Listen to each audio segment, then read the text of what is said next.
Today's paper we're going to discuss is 2017, the MobileNet, Efficient Convolutional Neural Networks for Mobile Vision Application. This paper is by Google, and this is my personal reading note. I will try to introduce the high-level concept of the MobileNet. So what is the achievement from the MobileNet is um, it introduced a special convolution called Depthwise separable convolution. Later we will talk about the detail what is the concept of that. And in using this Depthwise separable convolution, it's able to achieve a lightweight deep neural network. And that is essentially the achievement for this paper. So you might ask why we want to have a lightweight neural network. Why don't we have like a very deep neural network and with a lot of computational parameters inside? It is because there is a different application require the different size or latency about the network. For example, in the real life, if you have a robotics implementations such as self-driving cars or augmented reality, you tend to have smaller network because your embedded systems has a limited resource for computation. So you have the limited resource for your memory, for your computation, and that is why you want a lightweight neural network. And that is exactly the idea of the mobile net. It's trying to build a very small, low latency models that can be run on those embedded vision application. So the first priority, the P0 here, it means the first priority is a low latency. And the second priority, the P1, is a small network. The reason is it is not necessary you have a smaller network means you will be low latency. It is not necessary in this logic, right? So what we really want is low latency because we want to run as fast as you can on this limited resource computational embedded system, and that is the idea of MobileNet. So this diagram is a little bit overwhelming with the information, and let me try to work through that. So the most important thing is the title. The depthwise separable convolution equal depthwise convolution and pointwise convolution. So if you see the terminology here throughout this paper is depthwise separable convolution. That actually means there's a two convolutions compose this terminology, which is depthwise convolution and pointwise convolution. Okay, so let's start to work through this diagram. If you see here, it's actually the standard convolutional filters. So what does that mean is you have a k size k kernel, and then you will penetrate through all the channels, right? When you do the convolution, you will go through all the channels, and then you have the output of the one single layers, and then you combine n of them. So the final output could be the depth will be n, and that is usually the case, right? You have a one feature maps come in with the depth with the channel information with m, and after a convolutional operation, you have the depth of n. So in reality, sometimes this like 512 comes in, and then the n will be 1024. That's usually the case, or you can have a different information here, but usually is you have a like a smaller number of m come in, and then in order to have more representations of the standard convolution operation, you have a more depth in n channels because you have n number of features here. Okay, so the actual computational cost in this case, you can map into these functions is dk subscript k and times dk, and then times m. M is what? M is the input channel size, n is the output channel size, and then df is the feature map. Okay, this is different because this is the kernel size. You can have a 3 by 3 window or 5 by 5 convolutional kernel size, and this df is the input size that could be to 224 times 224. Okay, so this is you need to have a basic standard convolutional idea in order to read this paper. If you don't understand this part, probably you should check the other materials on YouTube. You will have more understanding how to compute the computational cost of the standard convolution. Okay, then we will continue. So this is the normal convolutional operation. And what this paper trying to do is we think about a way to break this down because this is a huge number. We try to build to separate this amount. Okay. So then it introduced two operations, as I already mentioned in the title. The first one is the depthwise convolution. And let's have a look at the first one. The depthwise convolution filter here is actually very simple. So instead of we go with the n numbers like here, we have our kernel size here, and then we just always compute each channel here. So you go the first channel, the second channel, and in the end you have the nth channel. So you see here just a kernel size k, and then there's a total number n of them. So you just go through the whole channel here, and then you understand there is something missing because the standard convolutional neural network, what does it do is it penetrates through all the layers and add them up together, right?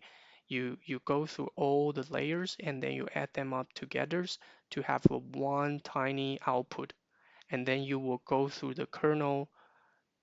Your kernel will scan through all the entire feature maps in order to come up with the whole the single feature map here, and then you repeat this process n times, then you have the depth of n.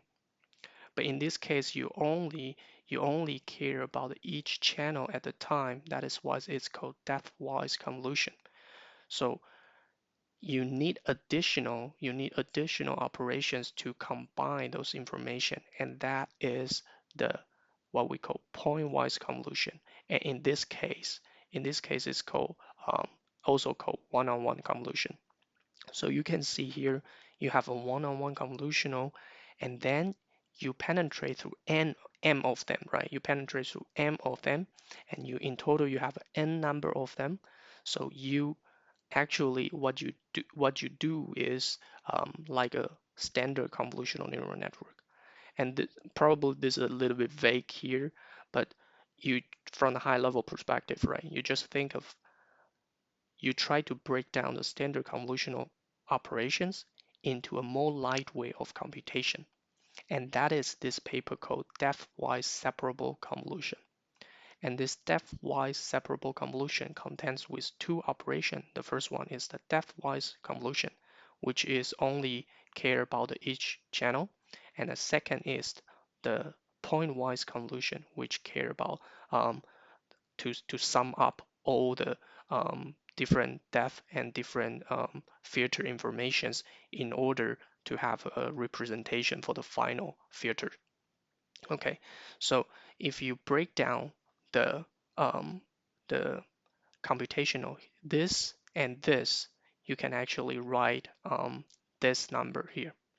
So this is the depthwise. Why? Because the dk is the same, right? Is the kernel size, and then you have m of them. You have m of them, and then you will go through, as I said, you will go through the feature map. You will scan through each this. You will scan through all the feature map size, so you need to times the df times df. And then the pointwise is you have one-on-one, and then you go through the m, like the input channel size, you will go through the m of them, and then in total you have n output channel. Then you of course will also go through the df times df. So we can see what is actually, if we take these numbers, right? If we have exactly numbers, we can have we know what is the number of this, and then we also know what is the number of that, then we can compute what is actual reductions by decomposed convolution operation into a two convolutional operations, which is called depthwise convolution and pointwise convolutions. And what we achieve, right? What we achieve is this was the standard way, and this was our decomposite way. This is the whole of them called depthwise separable convolution. Then you will have this formula, right? It's pretty intuitive. You basically take these numbers and you try to do reductions. So the author, the MobileNet here claims that it used a 3 times 3 depthwise separable convolution, and it used like a 8 to 9 times less computation than standard convolutions um, at only a small reduction of accuracy. So we get some information here. If you're using the MobileNet scale, which is depthwise separable convolutions, you can achieve less computation because the reduction number is here. If you think about what is n, n is actually your output feature, your output channel numbers, right? And dk, dk here is your kernel size, right? So usually you will have a huge output channels, and that is why you see the reduction here, right? And you have a 3 times 3 here, then this will be a ninth over 1, right? A 1 over 9, sorry. So of course you have a trade-off here. You are able to reduce the computation, but also you you kind of sacrifice in accuracy. And later we will talk about how much it would be. But we just stand back and think about again what is actually happening in a standard convolutional operation. In the standard convolutional operations, right? If you have a solid concept of that, you know that you have a filters and you go through a feature map, and then you actually what you do is you filter in the informations and then you combine those information together. So MobileNet claims that these two things can actually be separate with this depthwise separable convolution, which is a depthwise convolution. So you can first go through the filtering process, and then you go through using this pointwise, which is one times one convolutional operation to do this combination process. So that's the logic behind that. And why we're doing this is because you can reduce a computational cost. And that is what we want on embedded vision applications, right? So let's have a look of the detailed implementation. In this diagram, it shows that the left side is the 3 times 3 standard convolution. What you do in a standard convolution, you have a convolution and you do a batch norm, and then you do a nonlinear operations, right? If you don't understand what is a batch norm, I have the other video talk about that. You can check that one.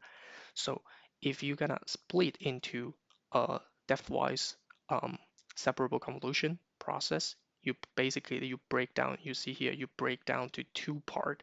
The first is depthwise. The second one is a pointwise convolution, and in between is the same. It's still using the batch norm, and it's still using the ReLU as a non-linearization process.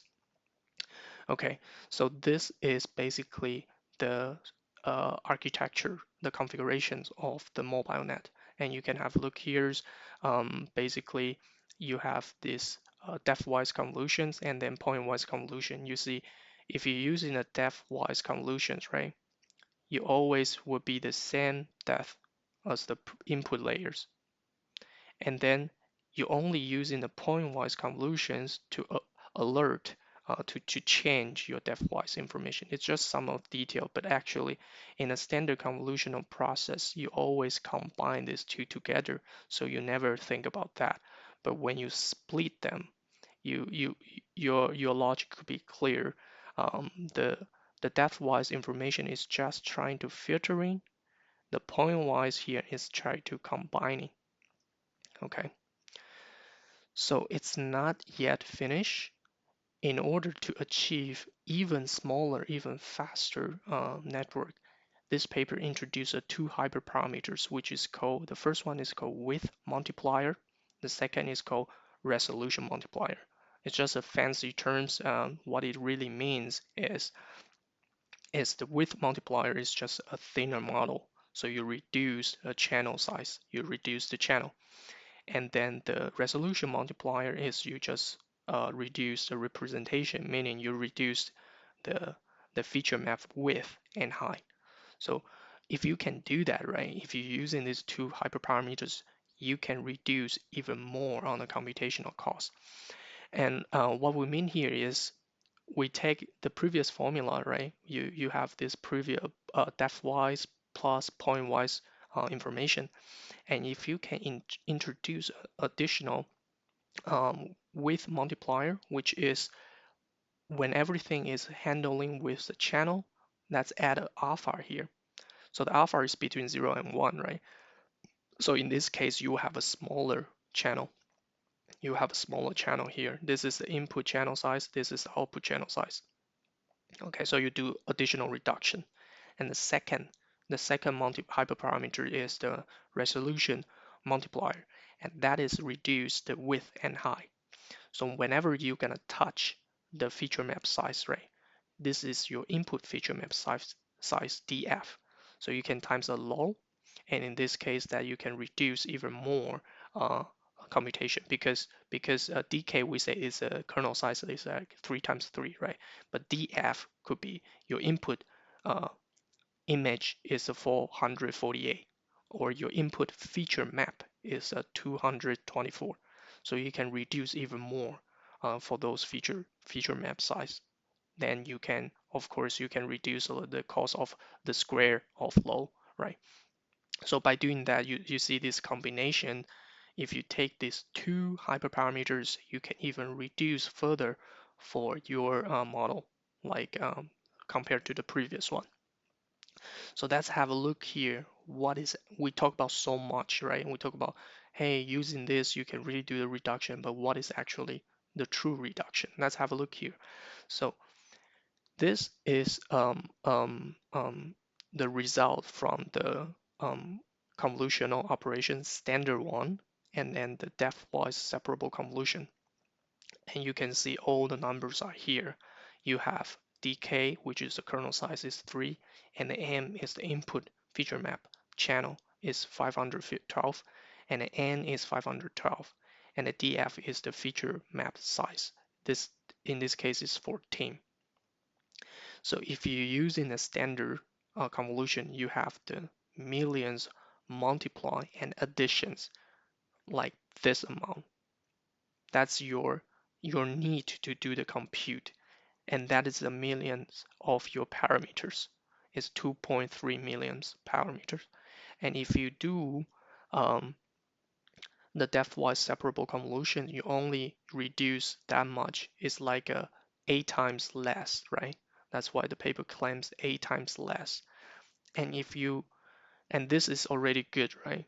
So this paper even give you two hyperparameters you can tune with. The first one is the width multiplier to reduce your channel size, and that you can take the number from 0 to 1, and in this case you're using 0.75, and that can even further reduce. And then you have another low here, you can even further reduce here. And that's try to do some first principle analysis. What is actually cause the so many commutation here. So if that's have a look before the first versions, right? The first version of our the depthwise separable operate convolution. So we have a depthwise and we have a pointwise. And actually, what is actually really contribute to a lot of commutation is the pointwise. Because if you take those number and you plug it in, you will see this m times n here is actually the biggest number because you see the 512 and 512, and that is exactly matching our idea because the channel size is always increasing, and if of course that your computation will focus on that. And if you see the breakdown table is actually telling you the 95% of the computation is actually happens on the pointwise convolution. And that is the reason. That is the reason if you give a low alpha, sorry, which is the width multiplier, which means if you want to reduce the if you want to reduce um, the channel size, make it into a thinner model, then you can even reduce more. So that is why you have this alpha here, and then you can reduce this biggest contribution of the number here. Okay, so that is why if you do a alpha, the reduced amount will be a lot. Okay.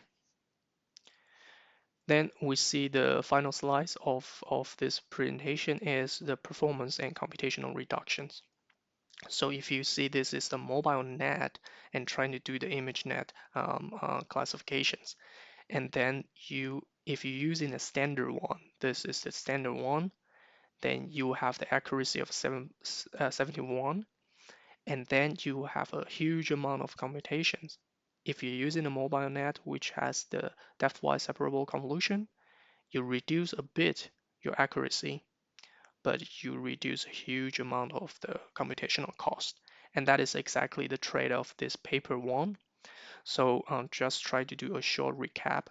The idea of the MobileNet is to bring up a network structure which can put into a smaller device like an embedded vision application system.